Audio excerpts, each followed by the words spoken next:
Okay, well, let's get started. We're here with Dr. Inge Auerbacher, who is coming to us from the beautiful city of New York. I'm particularly proud to say that because my son lives in New York. Oh, really? Okay. Yes, in Brooklyn. And we were just talking about her family also have Philadelphia roots. So I was at the Bundestag yesterday where Dr. Auerbacher spoke in a beautiful presentation. What I would say struck me was how normal Dr. Auerbacher is. She's just a normal American living in New York. Amen. But with a great story and an amazing story, and one that is incredibly important for us to hear, and not only to hear, but to tell our children and to tell our relatives who can't be with us today, because it is bearing witness to the Holocaust. I don't want to take up any more time. I'd like to turn it over to you, Dr. Auerbacher, to talk a little bit about the things you talked about yesterday. I will say that when you walked into the embassy, you brought tears to my eyes when you said, "God bless America." So, Yes. Boy, is it great to have you with us. Absolutely. Maybe I go a little bit backwards. When I came to America, President Truman opened the doors to us. And we were in cattle cars. They didn't have any other, railroads available. And on the car was written in chalk, white chalk, "God bless America." And we all had tears in our eyes.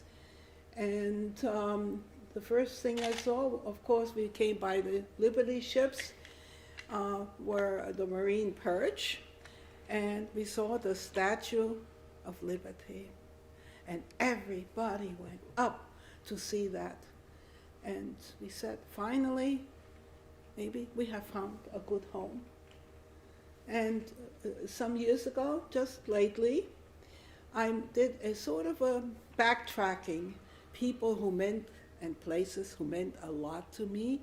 I went to the grave in Missouri of President Truman. And I saw the library there, his grave with his wife. And then I also went to Russia. I was invited for a play that the children did in my camp. And I went to the grave of the general who liberated us. So those two things were very important. President Truman, God bless him and rest his soul, permitted us to come in. I never will forget that. And also the Russians who liberated us. In the speech yesterday, it was in 3 parts. My roots in Germany. The roots you can never take away. But I'm always asked, where is your home? Heimat. Heimat is where I live. I am now a true blue American. Absolutely. I salute the flag. I'm very proud of that, and I'm not just saying that here. America gave me a new life, a chance to study, a chance to be well again. I was hospitalized for many years, unfortunately, with TB, that I got in the camp. But to me, America is a healer. And so the first part of my story I told yesterday is my roots in Germany, which they were, and they never will be taken away. But I'm a proud American citizen, absolutely. Can you talk a little bit about the town you came from in Germany? Yes. I'm born in a little village in southwestern Germany, and my roots are very deep in Germany, very deep, as they were the Americans too. Philly was quite German background. Yes. And my roots, for instance, we had a very famous writer in the family. He was like Mark Twain, I would say. And there's a street named after him in Berlin, Berthold Auerbach Street. His name was Auerbacher. And, also my father was a disabled war veteran from World War I fighting for Germany. That was home. And my grandmother was one of the 14 children. And she had 4 brothers in World War I. 2 gave their lives for Germany. And then She is in a mass grave today near Riga in a forest called Birkenike Forest, killed. And we have actually many ties to Philly. The Laukheim family, when you look it up, they changed the name. My mother's maiden name is Lauchheimer. But they were quite big people in Philadelphia. They sponsored the orchestra. In fact, I met the conductor of the Philly. When? What's his name? I know there was a famous one for many years, but it's not coming. Yeah, Hungarian guy. I met his mother. Schulte, maybe. You know, Philly is a very cultured city. And then I spoke about my life during the war, and then being sick, and my life to regain, to be a human being, and that America gave me. And that I will never, ever forget. To be able to study and to work in peace and to contribute something to the American life. It gets me actually very angry when people, you know, have, I'm a this American, that. We're Americans. It doesn't matter where we come from. We are, first of all, Americans, and our language is English. And that's what I wanted to do when I first came to America, to the States. I wanted to become a real American without an accent. I hope I lost it a little bit at least. Still the Swabian comes through. I mean, you can be proud who you are. And when you're in your home, you can practice your religion. You can do anything. You can cook sauerbraten, which is my favorite, and do anything. But the underlying theme is to show loyalty to America. My mother had one brother in Rockwell Center, and that's on the island in New York, not too far from New York City. He was fighting with the American Army in Anzio, Cassino, really big battles, while his mother was being killed in Europe. So that is my wish for the future. Anyhow, my wish really is we have to live together. We have to. Yeah. And we have to fight for peace. That's my one thing. Look, we're all under this skin color. We're all the same. What is it, skin color? You know, blood is red. I'm always saying that. Something new I got into my brain. We all have red blood. So what's the big deal? Right. What's the big deal? I have friends who are black. I live in any religion, really. I live in Jamaica, Queens. By the way, the president now was born in Jamaica, not far from where I live. And he's German background. Trump is, what am I saying? Trump, well, the former president. Yes. Yeah, former president. I'm still behind. That's all right, that's all right. We're all catching up. But anyway, Queens is the most diverse place in the whole country in America. I live in a row house. On one Do your side neighbors is know about your background? my background. Well, I'm born in a little village near the French border, Kippenheim, near Freiburg, if anybody knows. I'm always asked when I'm in America, of course, oh, you're German born. Yeah. Are you from Berlin? I said, pretty far away from Berlin. The opposite end. That's all they know is Berlin. I said, no, I'm from a little village, 2,000 people. And my roots go back there hundreds and hundreds of years. Absolutely. Yes. We fought in the wars. It was our country at that time. It was. Can you talk a little bit about the story you told about getting to school and how you had to take the train and you were by yourself? Yes, I can tell you that. Since I'm Jewish, Jewish children in 1941, even starting in 1940, were not allowed to go to school in the little towns where they lived, or big towns, and I had to have permission to go to the school, to travel. And then it became even worse. I think maybe my friend has, do you have my star available? Or you don't? In the hotel. In the hotel, all right. But you know what the yellow star looked like with the word Jude on it from the age of 6. And it was to stigmatize me. I'm something different. I mean, look, my father fought for this country, for Germany. And my grandmother gave up 2 of her brothers for this country. I didn't feel that I was anything different, but they made me feel I'm different. I'm a pariah. And so we had to wear, from the age of 6, I wore the star, and when I went all by myself by train, 6 years old, to Stuttgart, the only school for Jewish children of the state of Württemberg.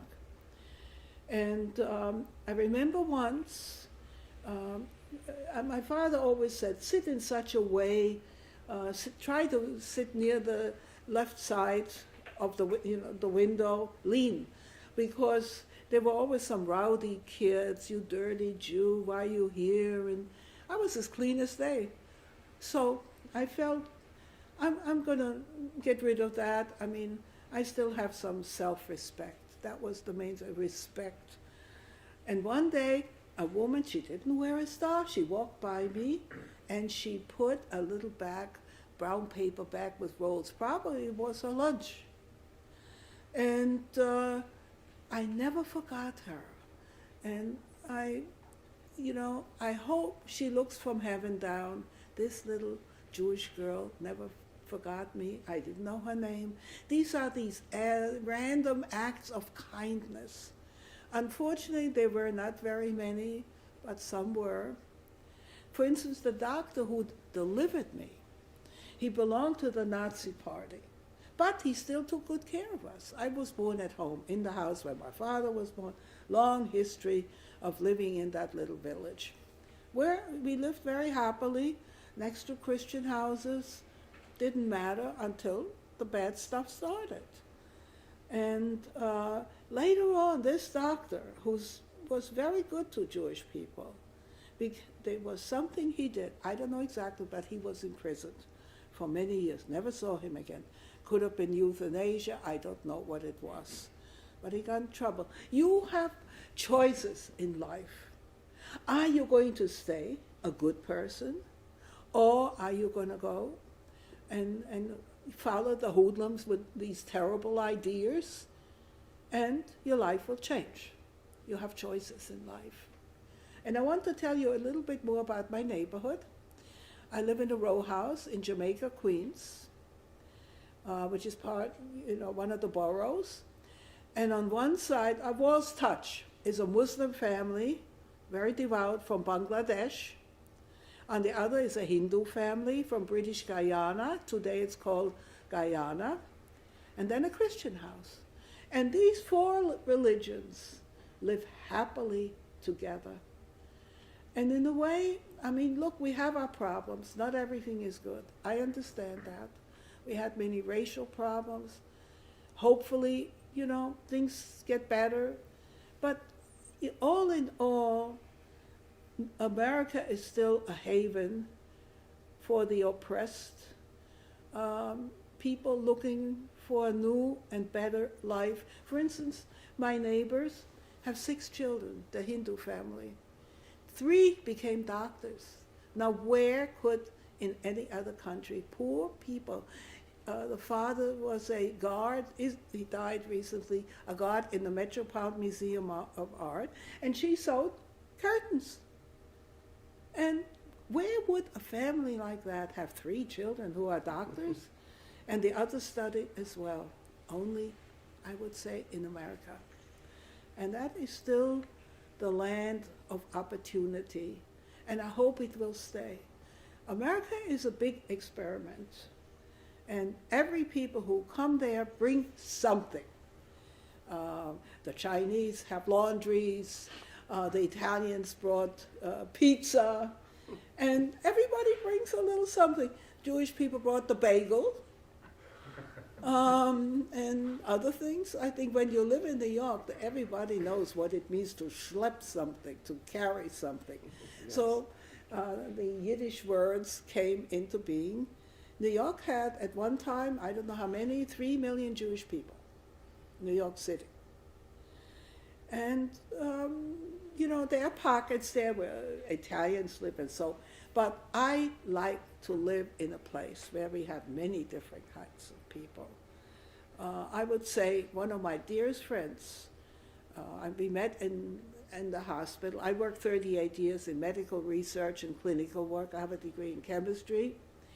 And one of my dearest friends I met in the hospital was an African-American girl, woman, and I wrote a book about them. She and her twin sister were track stars. There's no word in German about that, light athletics, I don't know, but we have track. And they were quite big in New York, and both twins just died. And who was standing next to me when I buried my mother? My wonderful friend, Mary. My Jewish friend didn't come. She had to work. She had to do some teaching, whatever. Who are your best friends? Who are your soul friends? That's what counts. She stood with me, and the Indian girl, one of the, from the 6 children, they were standing arm to arm when I buried my mother, because I have no real relatives anymore. I have one first cousin in Brazil. They emigrated there because they were running away from this tragedy here. They got out, we didn't. And so my Indian family, for instance, we live next door, and the kids all take me into their family. We celebrate Christmas, by the way, as a holiday. They're Hindu, I'm Jewish. It's a family gathering, and we're together.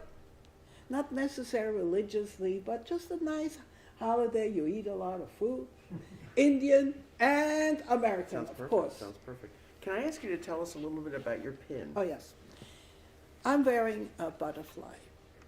And it's not just a piece of jewelry. It means something. In the camp where I was, I spent 3 years in a place called Theresienstadt in Germany. In Czech, it is Terezin. I prefer the word Terezin because the other one is so long, hard to pronounce and spell. And there was a boy named Pavel Friedman, Czech boy. And he wrote a poem called I Never Saw Another Butterfly. And the butterfly, he got killed, by the way. He was sent to Auschwitz, as were almost everybody in my camp, very many. And the butterfly became the symbol of the murdered 1.5 million Jewish children. And I'm wearing it to honor them. We're going today to the Stolperstein, the stumbling stones, where my friend in the camp, my best friend in the camp, we slept in the same double-deck bunk beds. Her father was a disabled war veteran from World War I. In fact, her father was half Jewish, the mother totally. She was brought up as a devout Christian, actually. And so we're going to the Stolperstein today to honor her. She would have been a great artist. Can you tell us any memories you have in particular from the time in the camp? Sure. Well, let's say most men, women, and children had to live separate. Now, Terezin was an army fortress town, about 200 years old, built by Emperor Joseph II in memory of his mother Maria Theresa, totally surrounded with brick walls, barbed wire, and wooden fences. It was like a place you keep animals. Well, we were nothing but animals for them before the slaughter. You keep them there while we were altogether about 140,000 people. 33,000 died there, and over 80,000 were sent to the killing places like Auschwitz. Many died there of diseases. Typhus was a very bad epidemic. So I'm not really so scared when we have this epidemic. I went through all of these things already. I luckily did not get sick. Yes, good. And I pray for everybody that you don't. It's a horrible thing, really. My neighbors had 8 people in their family who got sick. And 2 out of the 3 doctors, they got sick too. It doesn't matter. Even twice, even after inoculation, yeah. And life was hard. The two most important things, I would say, in a life is to be free, freedom, and not to be hungry. Right. Hunger and freedom are the most important things that humans have. We want to be free. And that's one thing that America gave me. I could be anything. I just had to go to I school. thought you were going to say the food. The food, it's okay. The food is okay. The bread I think we should learn a little bit from the Germans. They make wonderful bread. Yes, they do. And cold cuts. My mother always said, you have to marry a butcher because you like cold cuts so much. And the choice here is really very great. One thing you were saying yesterday was that you remember being hungry. Hunger is something terrible, yes. I mean, in the morning we had our little kettles, little like the army rations, that in those metal things. And you got a coffee, which was not really coffee. I mean, we used it for cleaning clothes, whatever we still had. You had to give up everything. And once a week you got a bread ration. And my mother would put into this piece of bread, whatever, Monday to Tuesday, you can eat up to there, and then Wednesday. And if you went into next day's portion, it was pretty, pretty sad because, food was the most important thing. To be hungry is something absolutely terrible. Even in New York, when I go somewhere, I take a little piece of bread with me, just in case. And then lunch was maybe a little turnip, and maybe a potato, which wasn't even good, and some soup where they put in all kinds of things. So I didn't have a piece of meat, just strings from horse meat, never a piece of meat to go into. And then you had to stand in line 3 times a day to get your food. And the people would practically fall into the barrels with their spoons to get the last drop of food, of soup. In fact, I spoke in Texas. I go a lot to Texas. I love Texas. They're wonderful people. And one boy heard my speech, and he came in and brought me a can of soup on the border, it was called. And he said, I want Miss Inge to have a good bowl of soup. And so I kept the can till today. Sweet. And potatoes were like jewels for us. I remember one mother didn't want her child to hear the story, and then she came and did hear me give a presentation. And then the boy came and brought me a potato made out of a stocking, an imitation one. Mm-hmm. And because I wrote a poem, Diamonds on the Snow, there was a commission who came to check out all what's going on in those places. We were told to get out of the rooms, Well, in the beginning we were in this huge fortress lying on the floor, no bed, nothing. It was hot up there. And so one day this little boy, there are many Mexican people in Texas, so it's always Tex-Mex, the food, very, all this, the Mexican food, which I like any food, heck, it shows. And then he brings me this little potato made out of some brown material with diamonds on it. So he got it. He got the story. Tell us about your pupa. Oh, yeah, my doll. Okay. Well, my grandmother gave me a doll when I was 2 years old. She came from a big store in Göppingen, where my mother came from. I always say my parents were a mixed family, mish-air, what you would say, because my mother was born in one state, Württemberg, where Stuttgart is the capital. Now it's different. And my father came to the state of Baden. So the two of them never really liked each other, the two states, but now they have to be together. They have to. And that was a mishaya from And the that two for states. me was a a mixed marriage. But not really real. I mean, they were married over 50 years when my dad died. But it was strange, the two different ways of life, and pretty much they were the same. But the pupa. So my grandmother gave me a doll, and when I was 2 years old, and my mother loved movie stars. So she had this book with all the pictures, and one of them was Marlene Dietrich. Now, when I talk in America, I said, you know, Marlene Dietrich. I said, you know, Marilyn Monroe? Yeah, she was a sexy woman. And I said, well, this Marlene Dietrich was a sexy lady. And my doll had blue eyes and blonde hair, and I named her Marlene after Marlene Dietrich.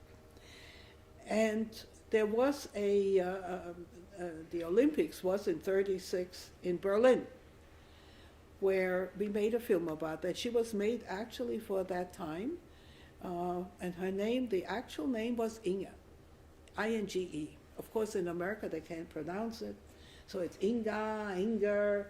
I said, no, what strange name do you have? What? I said, it's a German name and I'm keeping it. I'm proud of my name.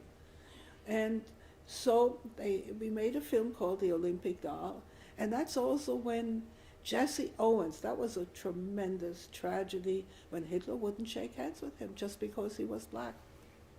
Horrible. We have our problems still, also in America. I'm not saying we're the best. I mean, it's still one of the best places where you can still have dreams, but our racial problems are still not totally settled and getting better. You know, I mean, I live in a neighborhood where we have African Americans, all kinds. And I think that's so important. I've traveled the world. So my doll, they wanted to take my doll away. But I screamed. When you went to the camp, right? When I went to the camp, of course, I had a little pin at that time. I stuck to my clothes. I was 7 years old, the youngest in a transport of about 1,100 people, maybe a little bit less, but close to 1,100 people. I was 7 years old. School closed before I finished my first grade. I never finished my first grade. I lost 8 years of schooling in my life, and I caught up, I guess, because I have a degree in chemistry. And so she was always with me, and I arrived in the camp holding my doll. I arrived in America, in New York, holding my doll. What's amazing is you were able to keep the doll for that long. Yeah, well, it happens, and good luck I had, Yeah.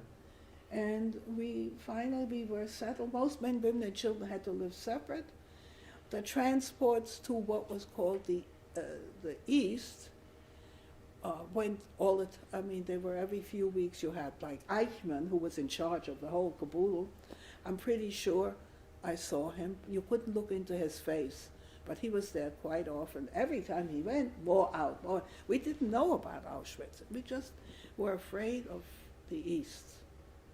We're going somewhere else. But when my girlfriend went with her father and mother, there was a special selection of disabled war veterans. In the section where I lived, there were people with missing arms. One had a draining wound still in the head, a hole in the head from World War I. And my girlfriend's father had a bad leg. And they had to go to the selection. We didn't know what it was. And her name was Abraham, and Inge Auerbacher, and they had to go to the Kommandantur, the headquarters of the Nazi headquarters in the camp. And my father, when he was finished there, he said, well, I had to go to the lady with the typewriter, and the red circle was drawn around her name. And he said to Richard, my girlfriend's father, what about you? No, I didn't. Next transfer, they went out. And today I'm going to see, she was born in Berlin. She always said, you talk so funny German. I don't understand your Swabian dialect. She was speaking high German. So we were very good friends, inseparable. We would go to the latrine together. It was very bad hygiene. Maybe you could take 2 showers a year or something with permission. And women took their children. Men went separate, obviously. It's just, I think, the worst thing is to fear for your life and to lose freedom, to be free, that you can do whatever. In a way, that's what America gave me. I could be anything if I wanted to study hard. Right. Yeah, I could. I can't become a president, but Anything else? anything else, I'm not born there. Maybe one day they'll change that too. Can you talk about the day the camp was liberated? Yes. We were liberated on May 8th, 1945. The camp was almost empty because most of the people were sent to the east to be killed. There were plans to build gas chambers in Terezin too, but they never were completed, ever. So they died of malnutrition, they died of disease, yes. But they did not we didn't have, gas chambers. So they were in the planning stage, absolutely. And I remember there was a lot of pieces of paper floating through the air, burnt paper. They were trying to get rid of the papers, how many died, how many, the records. They were burning the records. And I remember there was a lot of noise. They were running away with their trucks and cars. And I said, what's going on? So I climbed one of the barricades. I was 10 years old by then. I was there 3 years, between 7 and 10. And all of a sudden there was like an explosion. I said, what's going on? I thought my head was off. I fell for my head. I remember it very clearly. And then we looked for a dark cellar. We didn't even know about it. Some dark hole, no light. Somebody took a candle, would have a little stump. And about 8 o'clock at night, something like that, and one went up and he said, the Russians are here. We are free. And for that reason, I wanted to find out who liberated us, which general. I was curious. And that's the time when I went to the grave of President Truman to thank him for letting us come to this wonderful country where I could be free. Yes. And be is what I want to be. And I went, and I was told it was General Rybalko, Marshal Rybalko, and I was invited to Russia because they had a little children's opera that was done in Terezin, and they had this opera in the Mariinsky Theater in St. Petersburg. And I spoke to the chief rabbi there, and I said, look, I would like to go to the grave of this general and thank him. And of course, it wasn't just the Russians. I mean, we were allies. There were the Americans, the British, so forth. Right. But they came, and he has a monument also in the city of Moscow, but he said, go to the cemetery, and I went. And he has a big statue, and the name on it. He was quite a big general, and I didn't want anybody with me. This had to come from my heart. And only 2-3 people who drove us, and the chief rabbi gave one of his secretary, he said some prayers of thanksgiving. And they want me to come back as a peace ambassador. I will only go there as a peace ambassador. That's it. In fact, I'm a songwriter too, and my newest song. I knew you did poetry. I didn't know you also wrote songs. Well, I can't do music, but I can write lyrics, which poems that are made into lyrics. One is called "A World of Peace," and that is already a Rwanda boy sang it in Rwanda language. Really? Okay. Yes, I can send you that. I mean, it's recorded. He lives in Canada. And now it's in Russian and German also. I wanted the whole world to sing that song, A World of Peace. Let's have peace, fine. Then this stupid bug comes along, takes away everything, So. Let me just quickly ask if our audience wants to ask you any questions, since I think our time is getting a bit short. Okay.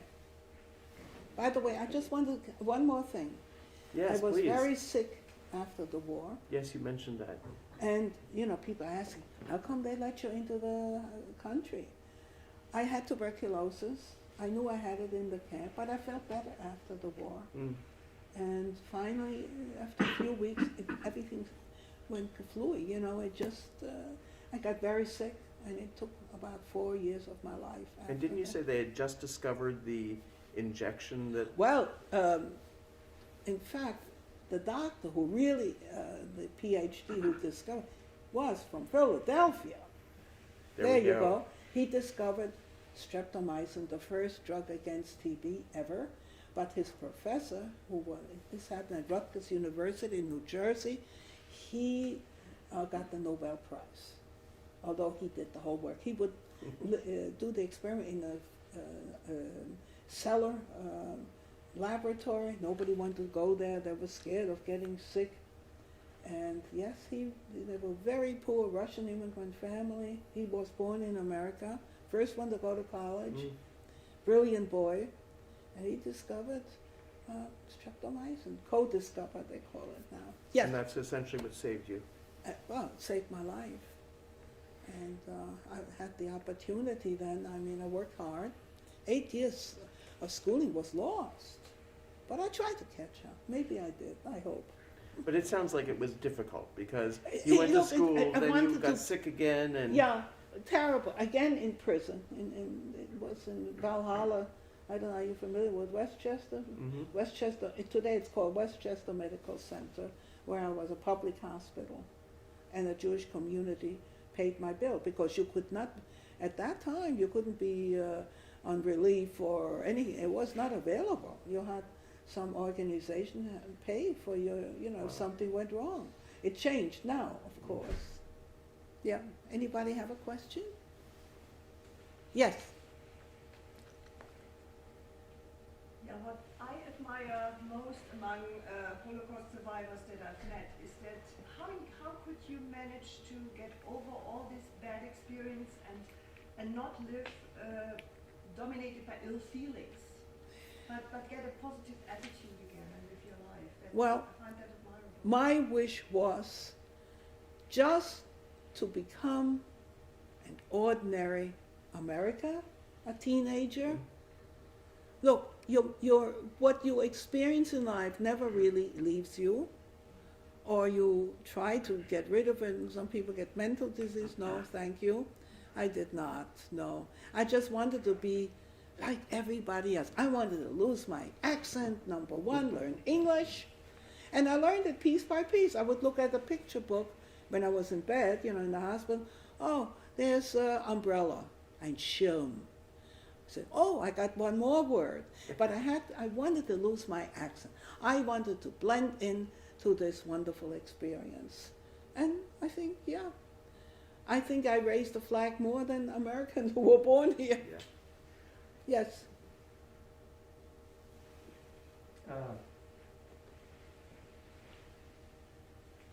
First of all, I love your New York accent. It's great. It's a Brooklyn accent, thank you.